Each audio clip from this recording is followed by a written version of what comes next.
अबू जी आज फिर खाली हाथी आ गए। बस पुत्र होना हथ भी खाली ते नसीब भी खाली। 30 साल जिन्हां दी नौकरी करदा रहा वां, बिमारी दी वजह तो अगले ने जवाब दे दिता। उस बंदे नूं पूरा ख्याल नहीं आया भी अज 30 साल साडे कोल काम कीता ते हुण आखिरी दिनां दे विच जे बीमार हो गए ते उनदा साथ दईए।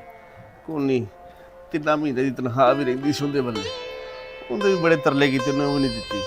तो दिल ही बैठी जांदा मेरा, पता नहीं की होई जांदा। अबू जी उठो सुबह हुई। अबू जी, अबू जी, मेरे अबू नूं की हो गया? अबू जी, अबू जी। ਕੀ ਗੱਲ ਹੋਈ? ਕੱਲ ਤੇ ਚੰਗਾ ਭਲਾ ਆਇਆ ਮੇਰੇ ਕੋਲ ਓਏ। ਬਸ ਜੀ, ਦੱਸਦੇ ਨੇ ਬੰਦੇ ਵੀ ਬੁਖਾਰ ਹੀ ਹੋਇਆ। ਆਹ ਜਰਾ ਬਿਮਾਰ ਸ਼ਮਾਰ ਵੀ ਰਹਿੰਦਾ ਸੀ ਯਾਰ। ਮੁੰਡਾ ਭੇਜ ਕੇ ਨਾ ਉਹ ਪਿੱਛੇ ਦੇਗ ਆ ਰਹੀ ਚਿੰਗੀ ਚੋ ਵੀ ਲਵਾ ਲਓ। ਤੁਸੀਂ ਕੌਣ ਜੀ? ਮੈਂ ਮਾਲਕ ਫੈਕਟਰੀ ਦਾ, ਮੇਰੇ ਕੋਈ ਕੰਮ ਕਰਦਾ ਸੀਗਾ 30 ਸਾਲ ਤੋਂ। ਤੇ ਤੁਸੀਂ ਕੱਢ ਦਿੱਤਾ ਇਹਨਾਂ ਨੂੰ ਕੰਮ ਤੋਂ? ਕੱਢਿਆ ਕੀ ਯਾਰ, 1.5-2 ਮਹੀਨੇ ਹੋ ਗਏ ਆ ਕੇ ਉੱਥੇ ਬਹਿ ਜਾਂਦਾ ਸੀਗਾ, ਸਾਰਾ ਦਿਨ ਬੈਠਾ ਰਹਿੰਦਾ ਸੀਗਾ।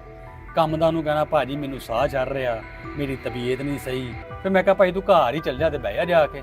ਨਾਲੇ ਮੈਂ ਕਿਹਾ ਇਹਨੂੰ ਇਕੱਲੇ ਨੂੰ ਕੱਢਿਆ 7-8 ਬੰਦੇ ਮੈਂ ਹੋਰ ਵੀ ਫਾਰਗ ਕੀਤੇ ਨਾਲ। ਭਾਜੀ ਤੁਹਾਡਾ ਹੁਣ ਰਵੱਈਆ ਇਹ ਹੈ, ਜਦੋਂ ਬੰਦਾ ਅੱਲਾਹ ਤਾਲਾ ਨੂੰ ਪਿਆਰਾ ਹੋ ਗਿਆ ਹੈ ਤੇ ਜਿਉਂਦਿਆਂ ਤੁਸੀਂ ਕੀ ਕਰਦੇ ਹੋਵੋਗੇ ਉਹਨਾਂ ਨਾਲ? ਕੀ ਰਵਈਆ ਕੀ ਕਰਤਾ ਮੈਂ ਭਾਈ ਜਾਨ? ਇੱਕ ਮੈਂ ਤਜ਼ੀਅਤ ਵਾਸਤੇ ਆਇਆ, ਤੁਸੀਂ ਮੈਨੂੰ ਹੀ ਕਹੀ ਜਾਣਦੇ ਹੋ।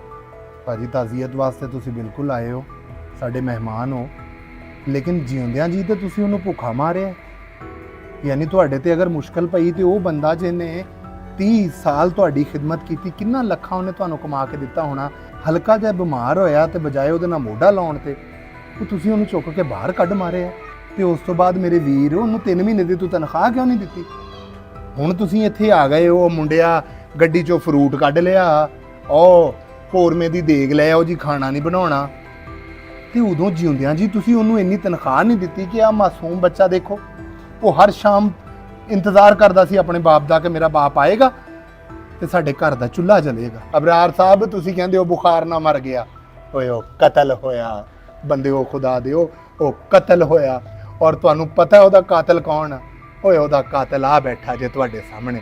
ਔਰ ਇਸ ਤਰ੍ਹਾਂ ਦੇ ਕਾਤਲ ਸਾਡੇ ਮੁਆਸ਼ਰੇ 'ਚ ਹਰ ਪਾਸੇ ਫੈਲੇ ਨੇ, ਜਿਹੜੇ ਕਿਸੇ ਵੀ ਗਰੀਬ ਨੂੰ ਉਹਦਾ ਹੱਕ ਦੇ ਕੇ ਰਾਜ਼ੀ ਨੇ। ਫਰਜ਼ੰਦ ਦਾ ਕਾਤਲ ਸਿਰਫ ਤੂੰ ਹੈ। ਚਲਾ ਜਾ ਇੱਥੇ, ਤੈਨੂੰ ਖੁਦਾ ਦਾ ਵਾਸਤਾ ਹੈ।